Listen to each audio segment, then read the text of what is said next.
Welcome to the Fantasy Football Forge.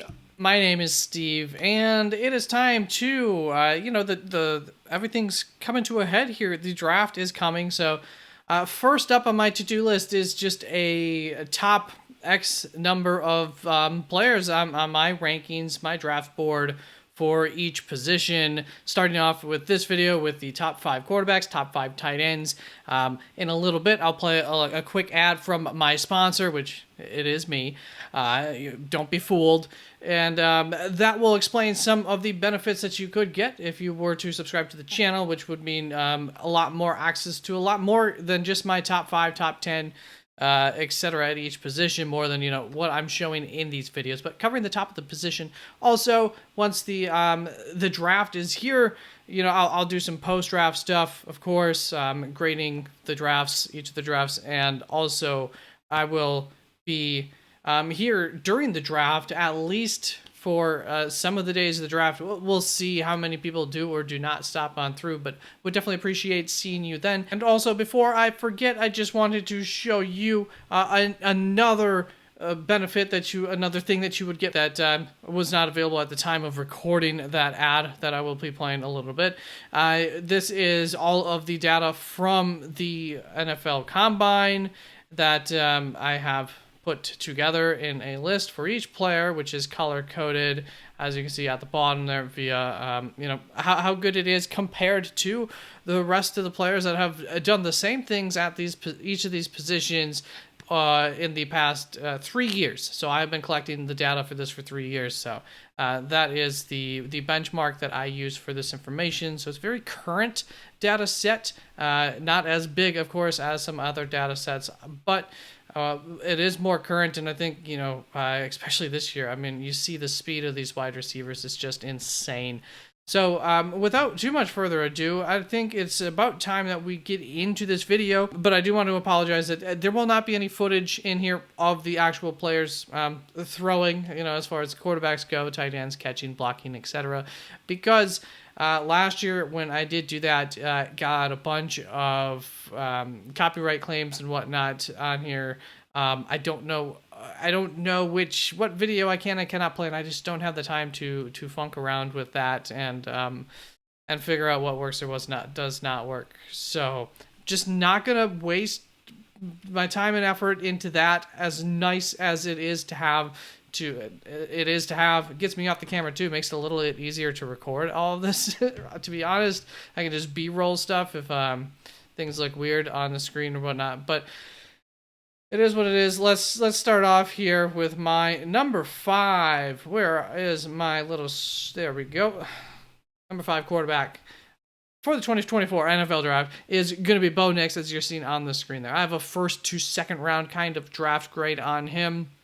He's 6'2", 214 pounds, so it's just a little bit under, prototype. I'd say 6'3" is really your prototype for a quarterback, but right in that range. Big hands, 10 and a quarter, or 10 and 1/8 inch hands. So definitely, definitely a quarterback, and he really had an astonishing year this past year in college football. He was excellent under pressure, 91.2 PFF grade under pressure. You can watch the tape too, see him under pressure. He gets rid of the ball extremely quickly.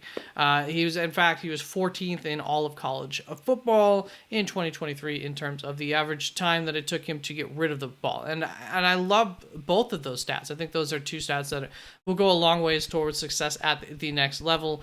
Even when the snap is poor, he is one of those guys who can kind of quickly recover, doesn't need the perfect grip, still gets rid of the ball, doesn't panic too much in those situations.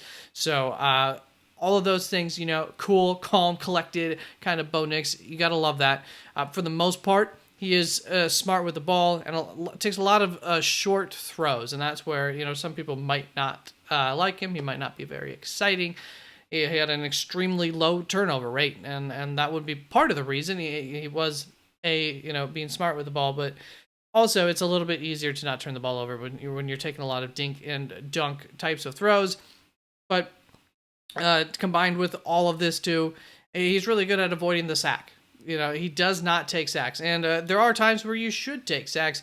You hope that that doesn't become a problem, all of this kind of getting rid of the ball, not taking the sack at the next level. That could become an issue. I don't think it will. You hope it won't. That's why you're drafting him in the first, second round. You don't think that will become an issue, but it's possible. He also comes with some of the intangibles. He's a tough guy. He's been a leader through and through. Maybe not as big of a leader as somebody else that will be on this list, but he's up there, and seemingly he can hit all three areas of the field. He might not have the best arm to hit the deep throw, but he can do it. Just get that ball out a little bit earlier is all it takes for him. And as we see, he does a good job of getting the ball out quickly, so that's good. Some of the weaknesses for him falls back on pressure. When pressure's coming in his face, it kind of fall back on his leggings. His footwork gets sloppy, in other words, and that's where you saw it, I think, at the Senior Bowl for sure a couple of times. That's where I'm saying, I hope that this low turnover rate that he had in college doesn't turn into a really high turnover rate at the NFL level, because he is all of a sudden losing his mechanics when things break down, and all of a sudden those throwaways that he was smart with in college just become bad throwaways because the competition's that much better. That's always possible. There's also some questions about his ability to grasp an NFL offense, and I think that we saw that at especially at the Senior Bowl.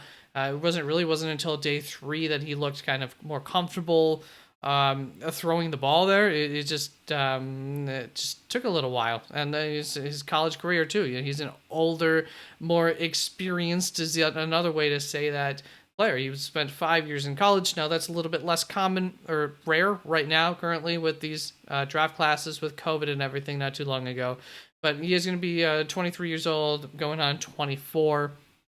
And it did take him a while to come on strongly as a quarterback option. Other than that, really, really, really good. I think the quarterback option and getting him in the right offense will go a long ways too.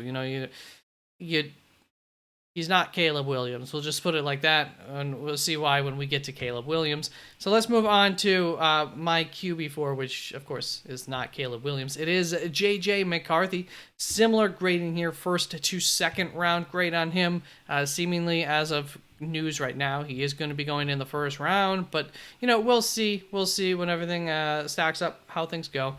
He is also a very prototypical build, 6'2.5", 219 pounds, 9-inch hands, a little bit smaller hands, but still big enough hands. So no concerns about his size, his weight, especially there. He's only 20 years old, and he's already really well built. You don't have to be too concerned about him taking hits and breaking apart and getting injured. So that's all good. Also, when you think about the intangibles on this kid, he is top-notch leader material. When Sam Hartman ran his 40-yard dash, there's not really too many people there. We had the wide receivers. I think they ran the same day as the wide receivers, maybe, or the tight ends, or running backs, whichever other group was running. They were all, kind of stretching in the background. And there was J.J. McCarthy, the only guy really there to support Sam Hartman, who was the only quarterback to run the 40 at the combine. That's really, I think, a nice thing to see if you're a scout. And, at the end of the day, NFL locker rooms are a group of people that have to get along with each other. That all goes a long ways, and they need leaders, and the quarterback should be that leader. And so you're not going to miss on that with J.J. McCarthy. A couple of other examples, actually. He was there hours after he was done with all of his workouts when Xavier Worthy, so I think they did go the same day as the wide receivers, when Xavier Worthy ran his 40 time. He's there. And he was there leading everyone down the field when the drills were over for the day for the quarterbacks and some other the wide receivers, I guess, too. They all get done. They always run towards the end zone, celebrate. Somebody usually does a flip, or two people. And he was right there leading the group on, congratulating probably Roman Wilson or somebody who does a flip, and right in the middle of it all, and leading the charge, really. So, once again, just those intangibles, which, of course, go a long ways, but if you can't throw the ball, mean nothing. And that's where a lot of the concerns comes from people, because we've only gotten so many examples in college. There is a limited sample size of throws, but I do think that it's a strong sample size all in all. What was asked of him translates very well to the NFL. So I think when you saw good for him, and this is what the scouts like too, is you saw something that you say that works in the NFL more often than not. You look at it and you say that's an NFL caliber throw, that's an NFL caliber quarterback on a lot of his throws. He's also very accurate throughout the season. He throws with anticipation, and mechanically he's ready to throw as he progresses through his reads. This is one of those things, again, when you see him throw, it just looks like that guy's that's NFL caliber stuff. His mechanics from his head down to his toes all are in sync with each other, which goes a long ways to getting the ball out quickly, like Bo Nix did. And on top of having a lot of the intangibles and the mechanical stuff pretty well, at a good place for a 20-year-old, he's also very athletic. He's got some great straight line speed, and we're in the age that a lot of teams are looking for that. And he is a guy who's going to be able to provide you with that more so than a lot of guys. With that said, limited sample size to work with, and limited, he is young, and he has been on a run-first offense. There is still going to be growth and development for him to go, and of course, I could always get stunted, but, you look at the ceiling of him, and it's as good as anybody's, I would say, and there's just a lot to like about him. Every now and then, he does throw a Tua ball, as I like to say, just one of those throws where it's like, what were you thinking? Why did you do that? That was so stupid, kind of thing. So you hope to get that out of him. But outside of that, I would say his ceiling is higher than Tua's, who's, won quite a few games at the NFL level with a good supporting cast around him. So I think that's your worst case scenario, I suppose. That's not really a comp, though. Other than that, that's all I've really got for J.J. McCarthy. So let's move on to my wide receiver number 3, which is going to be Jaden Daniels.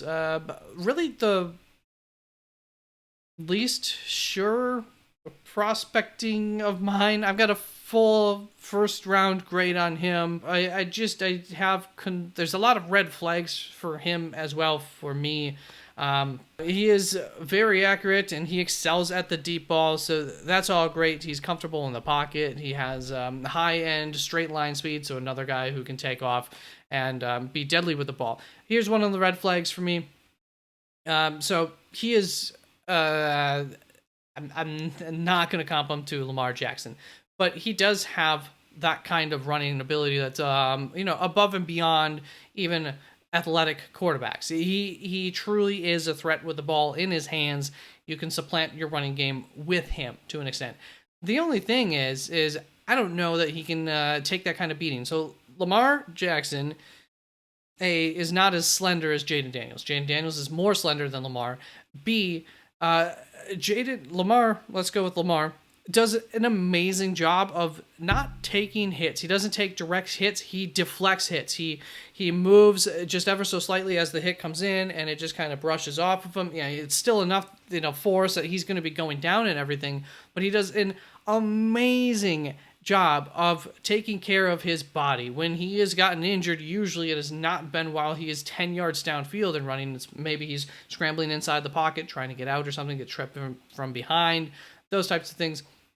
Of course, the more times you run, you're still taking more danger either way, but Lamar Jackson just does an amazing job of avoiding injury. Just like kind of how Tyler Lockett through the years has always done an amazing job of just getting out of the way of injury, small body, and he's put himself in a lot of situations where he could take big hits, but he gets down before he does, type of thing. Jaden Daniels doesn't do that. He doesn't avoid the hit. He's very slender. How well can he hold up at the next level? I also have some concerns with his mechanics. As I talked about JJ being very much in sync, I don't quite see the same in syncness for Jaden Daniels. and they can be a little bit inconsistent throw to throw. He also struggles with prolonged progressions, getting to the second, third read. Might rely a little bit on tucking the ball and running at times. So those are some of the concerns, but I will say he doesn't panic under pressure, and when he does throw under pressure, he does a good job with that. His PFF grade would back that up. He is once again an older prospect, 23 years old, going on 24. Not extremely close to going on 24.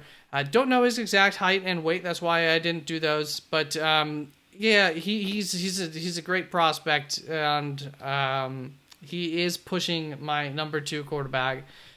More so than one would have thought, especially in the eyes of the NFL. Apparently, Drake May, some people are saying, is the quarterback 4 in this class now. I don't know that I'm going to ever get there, but I will admit here right off the top for Drake May that watching the tape, it's a little bit of a letdown compared to the build-up from the last, couple of years, really, about Drake May and him being the number 2 quarterback in this class and him maybe pushing Caleb Williams to be the quarterback 1. Definitely didn't happen. A bit of a down year here for really both him and Caleb Williams compared to some of the expectations that we had for them coming into the year. And there are some concerns for Drake May, and I do think that he is closer to Jaden Daniels. I don't even want to say Jaden Daniels is closer to him. I want to say he's closer to Jaden Daniels than he is to Caleb Williams with some of the concerns. But Drake May, very, very prototypical, beyond prototypical here. 6'4.5", nice, tall. No concerns about him seeing over the offensive linemen, seeing downfield. 223 pounds, 9 1/8 inch hands. So he's got all of the basic physical tools that you are asking for from a quarterback. And he's also a guy who, I wouldn't quite call him a dual threat, but he is athletic. So he is a very prototypical quarterback once again, and that includes him being mostly a pocket thrower. But he has some athleticism that he can take the ball out, and get downfield and hustle downfield. The good on him is that he can make all the throws. He can play from within a tight pocket. He doesn't get panicked and use that athleticism and run out of the pocket or anything like that. He can still make throws with pressure right in his face. Speaking of, he does do pretty well under pressure. He's 21 and a half years old, so nice younger prospect, not too much older than J.J. McCarthy, about the same age as Caleb Williams, I believe. Caleb Williams might be a little bit older than him. My biggest concern with Drake May, maybe consistency to some effect, and then he takes a while to get rid of the football. It's not very quick, and it's just missing some of the wow factor to me when I watched how he plays. I don't know. I guess inconsistency is one of the biggest things for me.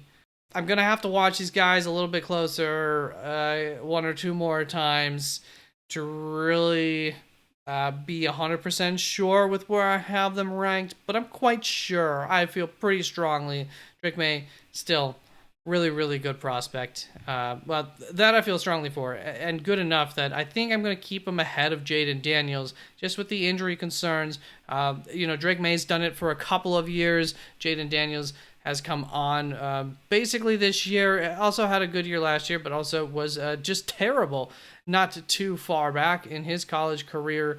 But there's also, you can say that, but then there's also a big difference in the type of talent that he had around him in the 2 different situations where he was terrible and where he was really good in. But also, what does that speak about how much his ability to raise the talent? I mean, he was thrown to 2 first-round wide receivers, so he obviously had all the talent in the world around him this past year to help him have a big year. More talent. Definitely Drake May had the least talent around him, I would say, out of this entire group, really. So that does quite possibly explain away some of his struggles this year, too. Now, let's move on to my number 1 quarterback, and that's going to be Caleb Williams. who is just a great. You know, what you really like. So he can make all the throws just like Drake may. He's a very natural thrower. He can throw with power. He can throw with finesse. He can throw anywhere on the field. A little bit short, 6'1", 214 pounds though, so he is well built. Almost 10-inch hands, so good sized hands. He is absolutely great with his legs. Very much a mobile quarterback, and the biggest thing on him, which also comes as the devil's advocate or the flip side of the sword, double-edged sword for him, is his improvisational skills. A little hiccup in the middle of improvisational makes it really hard to pronounce. He's extremely creative when the play breaks down, and sometimes it's almost like he begs for the play to break down, or he starts to get creative too early and forces the play to break down, and then the receiver's got to be scrambling to get open, etc. But he works phenomenally under those kinds of situations. And the thing is that in the NFL, plays will break down on you. And his pocket presence, his feel for where the rush is coming from, his ability to then avoid that is all absolutely just top-notch, fantastic stuff. And part of why he is almost generational. I don't quite want to say he's a generational prospect. He's not perfect. He does actually have a pretty poor throwing grade from PFF while under pressure. That is one thing. So, that's not great. And just to once again go along with all this is once again like his biggest strength is his biggest weakness. He just holds on to the ball for too long, over 3 seconds, which was 165th in all of college football in 2023. He's 22 and a half years old or so. Probably going to be going on turned 23, I think, during the football season. So not the youngest prospect either. Yeah, really, really good quarterback. A lot to like about him. High chance of success. Not a perfect prospect by any means. Not quite generational. Is he the best of this class? Is he the best of last year's class? Is he the best of the year before that's class? And the year before that's class? Yes, probably to all those. I don't think I got back to Trevor Lawrence. Trevor Lawrence probably the most recent best prospect. Andrew Luck before that. So I like to say semi-generational or so type of prospect. And I almost forgot, I have a couple of gems for you. First up, Taulia. I don't know how to pronounce that very well. Tagovailoa, obviously Tua Tagovailoa's younger brother. I have a fourth to fifth round draft grade on him for the most part, meaning I'd be fine taking him in the later fourth round. I'd be happier getting him in the fifth round type of prospect for me. And what it is for me, for him, it comes a lot down to just like his energy. He seems to be a complete leader on the field and a very energetic leader at that. In addition to that, he does bring this natural athleticism to his game, and he's got enough girth that he can take a beating. Now, he is a shorter quarterback, and so he does have to get creative. Russell Wilson type of game plans would probably work a lot better than him. He is an RPO game extraordinaire. Get him out moving and let that athleticism free flow a little bit. He's going to be a guy who can't just go anywhere. He's going to have to go somewhere that's going to utilize him the best. And I don't know that I think there's a super high chance of him succeeding at the next level, in part because he's really gonna have to have somebody that's like has faith in him and wants to build an offense that's like Russell Wilson. It's got to be built a little bit and tailored to the quarterback if you're gonna have a guy like Taulia. But also, I could see him inspiring somebody, a team that maybe misses out on all the quarterbacks this year and is in dire needs, and this is who they end up with. Hey, maybe it's a blessing in disguise. I really, really do like him a lot. He can make most throws, and he has a relatively quick release, so a couple of great things there for him. He does struggle under pressure. He does have some mechanical issues that he needs to work on. He does pull a Tua from time to time. He does just make bad decisions and throw the ball, and you wonder what the heck he was thinking. Once again, size 5'11", so quite short, 200 pounds. Russell Wilson is my ceiling comp for him.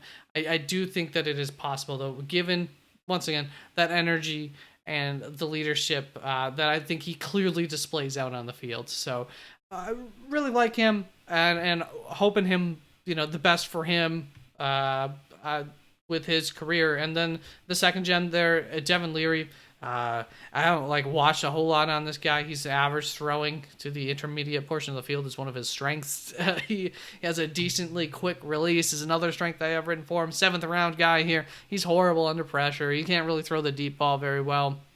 In games, at least, he is a fairly high turnover worthy play rate at 5.4%. 6'1", 217 pounds. So, he's not 215 pounds here. So, on the shorter side, not quite prototypical. But I tell you what, he really did throw well at the combine. So, with shorts on, at least, and no pads, he looked good. And so, maybe he'd be a good guy to have on your bench. I don't know. He's not the strongest gem here, but I did just want to point him out. He had a good combine for what that is worth, and I think he probably got himself on a roster. So, good luck to him as well. Let's now hear a word from my sponsor. Me, Steve, of the Fantasy Football Forge. I wanted to make you aware of some of the benefits that you can receive by becoming a supporting member of the channel for the low price of 99 cents. Upon becoming a channel member, you will receive a link to a Discord channel where you can communicate with the community on whole, and at this time of draft season, you will also receive access to a bunch of extra benefits. Number 1. Write-ups for each player I've scouted at each position, some of their strengths, their weaknesses, and extra notes that I wrote about each of them. Number 2, my positional draft board with players in order of their draft grade via round, first round, second round, second/third round draft grade, etc. Number 3, my top 50 big board. Thank you very much for any and all of your support. And now back to your regularly scheduled programming. We are humans, and we all do this thing with draft prospects where you see their name and you make judgments upon the player. You see a name like my number 5 tight end here, Tip Raymond, who I have a 4th to 5th round grade on, who I did not have a 4th to 5th round grade on before the combine. And you kind of not sure what to expect. Pretty cool name. Tight end, I feel like it would have gone further for me. I was just kind of thinking maybe a dunce a little bit or something. I don't know what I was expecting from Tip Raymond. It was not what I got. This dude is 6'5", 271 pounds. And I like him a lot. One thing where he caught a lot of people's attention at the combine was during the sleds, which is a really tough drill that a lot of guys struggle to get the sled down even like a yard down the field. He absolutely murdered who is affectionately called Fred the Sled at the combine. Carried that thing like 6 times the distance of almost anybody else. He is only an average run blocker. That is I think more specifically even a run blocking drill than it is just even any kind of blocking. It shows some power and everything. It shows really more than anything too, mechanics and them understanding how to drive the sled. Maybe he was only an average blocker, but I think there's a lot there to work with to improve his blocking abilities, and he grasped how to move Fred the Sled pretty quickly. And that was really one of the impressive things. But then, you saw what he did before that in some of the drills, and you see what he caught your eye. You watch him a little bit closer. I went watched him a little bit closer afterwards. Moved him up in my rankings for sure. Like I said, all the way up here to my tight end 5, and a bit of a draft darling for me here in Tip Raymond. He has good quickness, elite for his size, in fact. And when I say, when I'm comparing something for these guys' size, I'm talking about like the pounds per inch of their body, how big they are for how tall they are. He is an excellent underneath kind of target, kind of like a, halfbacky type of target in that sense. He does have good speed, especially once again for his size, but it is not elite. It is, however, just enough that he's going to be able to threaten at the intermediate range or even just attacking down the seam. Just enough that you can't keep this guy in a box and say he's not a threat at all. He can beat you deep. And what you like, I think, really what stands out is this his change of direction, his balance, his short area burst, explosiveness, all things that I felt showed up on his tape when blocking and as a receiver. He is smooth for a man that is his size. Once again, pretty big size there, 6'5", 271 pounds, not light. I think a little bit of conditioning for him from the gluteus down, because he's definitely got a lot of strength in the upper body. Bring some of that strength a little bit more, some better conditioning to once again to the gluteus on down there. And I mean, he already shows that he's got a pretty good base that he's working with. I think it could be. I think we could be looking 4 years, 5 years from now, much like George Kittle, and saying, how did this guy slip so far down the draft? That's kind of my prediction for his career. I think we could be looking back in a few years and wondering, what the heck, how did we miss on him? And I'm here to say, draft him. And if your team drafts him, be really excited about that. Of course, he's not perfect. And really what it comes down to, his weaknesses in college was the production. And so that is, of course, a big part of the game. You're not really contributing if you don't get any yards, of course. But especially in college, sometimes guys just don't get utilized, even though the talent is there, just the system that they're in, et cetera, et cetera. And so, it's truly a projection with Tip Raymond, because he did not produce at some kind of high level in college. Right. This is the guy.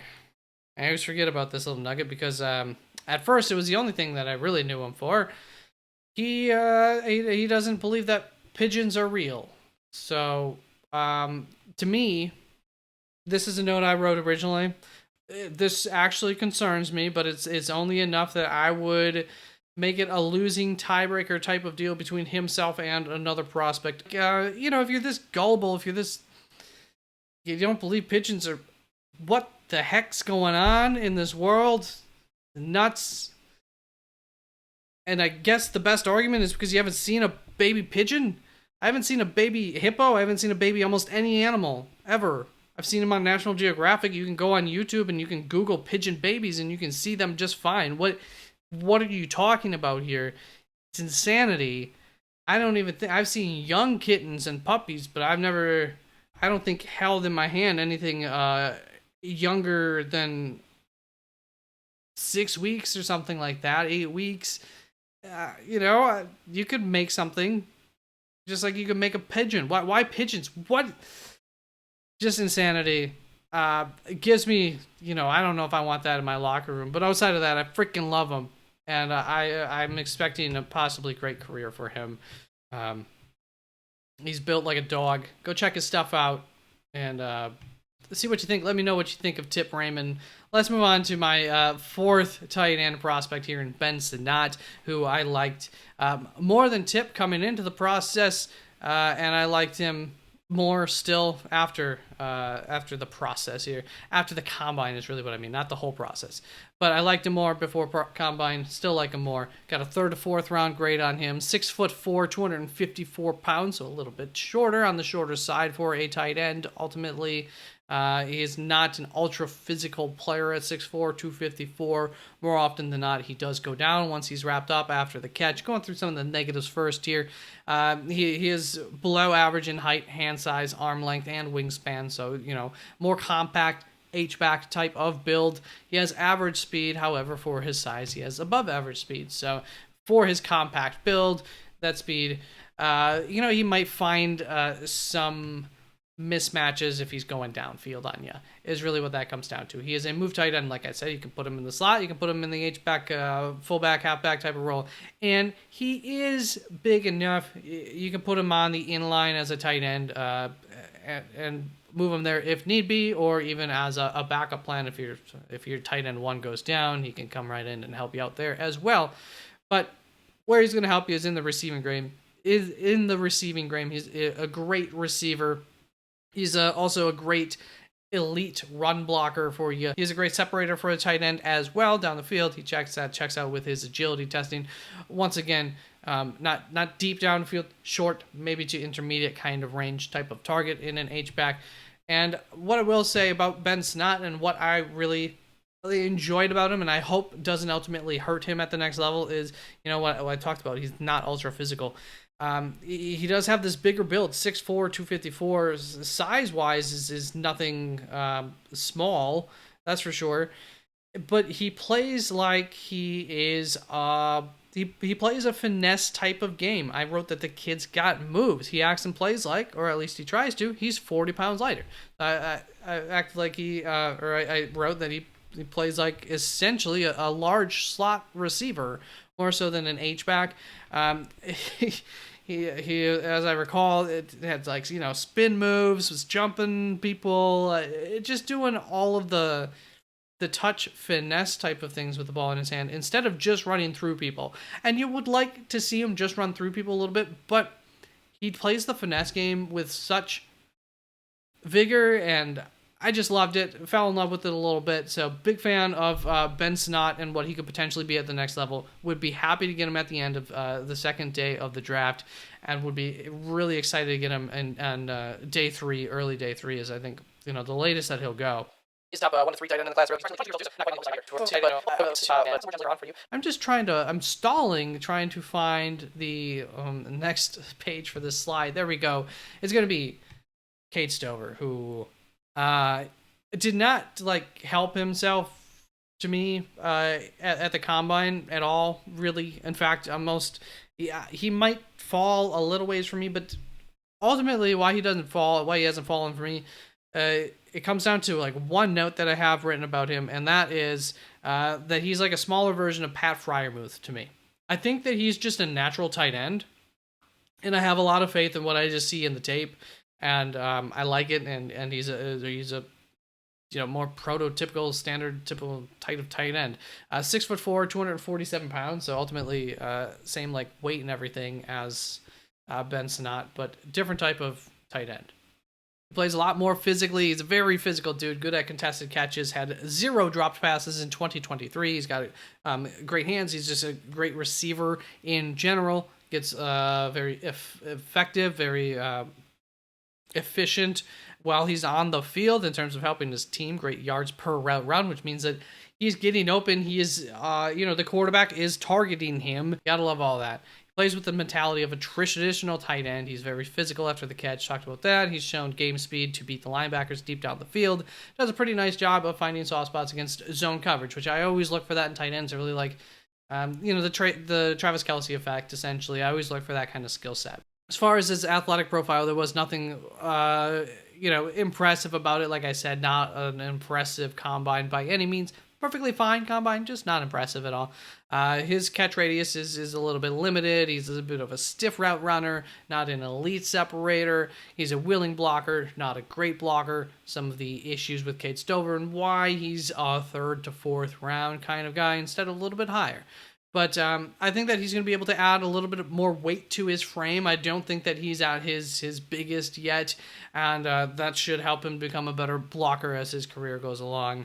And he is the other guy who killed Fred the Sled at the combine. I say he killed it. I said the other guy murdered it because he brought it about a yard shorter than Tip Ryman or so. And once again, I feel when I watch his tape, I'm just looking at a smaller version, but a Pat Freiermuth-esque type of tight end. Not the perfect prospect, but I like him quite a bit. Let's move on to my second prospect, Ja'Tavion Sanders, who actually, unlike Cade Stover, little bit disappointing, and maybe I just had expectations that I shouldn't have had for him for the combine, but I had him as a pretty much surefire second rounder. No, I didn't. I had him as a second, third rounder. I have not moved him. It was a little bit disappointing, but I thought I had him as a surefire second rounder, and then I didn't. I had him as a second or third rounder. So to me, all he did was I still think he's probably going to get taken in the second round, so I don't know what it matters. But for me personally, he went from a guy who I would be happy to take in the second round to a guy who I'm okay passing up on if there's something else that I see that I like more at a different position, and I'll get one of these other tight ends a little bit later in the draft that maybe I really like a lot. So that's just the effects. It was actually Cade Stover who I did push back a tiny bit after the combine. I believe I had a straight third round grade on him, moved him back to the third, fourth. So as far as Jatavian Sanders goes, 6'3" on the shorter side, 252 yards, very much a receiving threat of a tight end. He's very good at that. 0 drops in 2023, so he's got great hands. And he's also good at in the contested catch situations. He makes some really tough catches look easy when you watch him in his film. He runs his routes with tempo in an offense, which allows him to adjust to poorly thrown balls better, as well as one thing that I really noticed. So by adjusting, he's not running at full speed every single time. He's adjusting his tempo to when the quarterback's expecting him to be there, to when the offense needs him to be to a certain spot. So once again, he's, at least in that offense, he wasn't having to run his full speed. The concerns do come from he's just an average athlete. He doesn't have some sort of top speed, so hopefully his tempo that he's able to work at will work similarly at the next level, because that was, once again, one of the things that I really liked about his game was when Quinn Ewers, right, was that his quarterback, was a little bit off, he was able to adjust for that and just make the throw. He made his quarterback look better by just effortlessly adjusting to the throw, and then just making it look like it was a perfect pass, when in reality, maybe the trajectory was a little bit off initially from where he was going. That's all. He is on the smaller side for an inline tight end. That is where he'll probably be playing. His blocking ability is acceptable, nothing great. Developmental as an inline tight end is still needed, but he's a threat in the receiving game on day one. He's a threat in the screen game. I liked how he worked within traffic. The only thing is, once he's wrapped up by someone, he doesn't do a great job of breaking tackles at a high rate, at least. So that is, Yak isn't always going to be the greatest for him if he's not getting separation, which I don't know is something that he's going to be able to get extremely well at the next level. And these are where the concerns come into. Is Jatavian Sanders just a good tight end and nothing more? And I think that that's very possible. Well, I've got a second, third round grade on him. But also the production and everything was definitely there. He looks great at the college level. How much of that translates is going to be the question. And he wasn't elite or anything at the college level either. So that's where you get the second, third round grade on him. But you can't complain if your team takes him, especially if you need a tight end. But let's go on to the number one tight end of this draft by far. And yeah, I don't think you're going to find a single person who doesn't have Brock Bowers as tight end number one. Straight up first round grade on him. I don't do like top 10. I just know it. Yeah, he's one of the, I think, more like 15 best players in the draft for sure. And part of that does come down to the positional value of him, tight end, slot. 6'3", 243 pounds. That's what he came in as. I think that was probably best case scenario. That wasn't too bad. I was expecting more like a 6'2", 230 or something like that. So that was good to me. In my book, at least, is what we were expecting from him. That tells me he does have more potential as a tight end role. You're not going to have to designate him specifically to essentially being a slot wide receiving weapon. So he is still very much a tight end, and he is an elite one at that, especially when it comes to the receiving elite numbers and production in college. He's amazing in the open field. He forced the second most missed tackles. That shows you how good he is in the open field among all of tight ends in all of college football. He is good at run blocking. He is going to do, because of his size, he might struggle a little bit against some of the bigger guys up at the front, but second level, third level, he's going to be perfectly fine for you. Do a really good job there, so you can get him there, you're good. Yak, of course, like I said, amazing in the open field. Yak is a strength for him, and I think that his catch radius is larger than one would suspect, as he does a great job of adjusting to underthrown and overthrown balls. So that's going to go similar to what I was just talking about with Jatavian Sanders, just adjusting the route, the speed, the tempo to the quarterback and the throw, and the play, and not just running everything at 100% speed, which gives you zero room to adjust unless you got to just completely throttle down. Would be the only reason that when you're going at full speed, it might work to your advantage. As far as weaknesses go, not the greatest at contested catches, I guess because of his size, but he's got.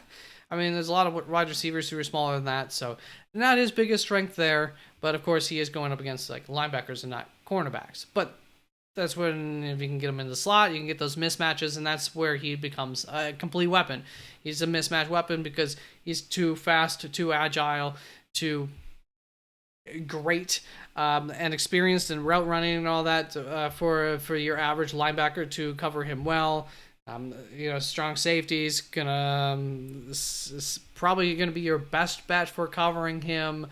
Somewhere in between the cornerbacks, athletics and the linebackers, physicality is what you're going to need to cover Brock Bowers. And it's just something that there's not a whole lot of in the NFL because there's not a whole lot of weapons like Brock Bowers that teams need to counter. And so that's where Brock Bowers is he's just really, really good at football. That's what it comes down to. His size is fine. He is below he is short and he is light a little bit, but just in terms of, once again, that how much bulk he's got on him, perfectly fine. No concerns about like injuries or anything. That he's not slender. He is not a traditional tight end. Offenses will have to be open to featuring him to get the most out of him, I think. But once again, like I said, I do think that as he grows, he's only 21 years old here. I think that he can become a little bit more of a traditional tight end too as his career goes along, put on a little bit of weight, and just improve in some of those other areas. That blocking, like I said, get that a little bit better. It's not like he came on the scene here one great year. He's been doing this since he was like 18, 19 years old. 3 years in a row, he's just been absolutely killing it at the college level. So, it's been a proven thing, a well-known commodity for some time now. He was 45th on Bruce Feldman's Freaks list, which is quite the compliment. Let's get this wrapped up here with a couple of tight end gems from this year's draft. And the first one's going to be A.J. Barner. And what I like about A.J. Barner, he's an elite blocker. If you're looking for a tight end, put in inline tight end. He's your guy in this draft. He can block for you very, very well. I do think that he's also going to offer you some receiving upside. He's not going to only block. That's why you can keep him on the field, a lot more in a lot of situations because he's going to bring that to the game. Got to work on his hands a little bit of steel hands. So hopefully he can be reliable. So that way on third down, when he releases from his block and turns around and the ball is right there in his face, hopefully he catches the ball. That's going to be its biggest downfall is drops. But if he can be reliable, he's got the blocking thing down. And so I think he's going to have a good long career in the NFL. And that's that. He's not going to be somebody you're going to have on your fantasy team unless maybe he does improve a little bit in that receiving department and is on a good offense and is like their third down machine, and you get points specifically for tight ends third down conversions. It's the only reason why. And the other tight end here, Jared Wiley, also have a 5th round grade on him. Totally different type of tight end. 6'6", 249 pounds. He is a receiving type of tight end. He's got good hands. Only a 2.1% drop rate.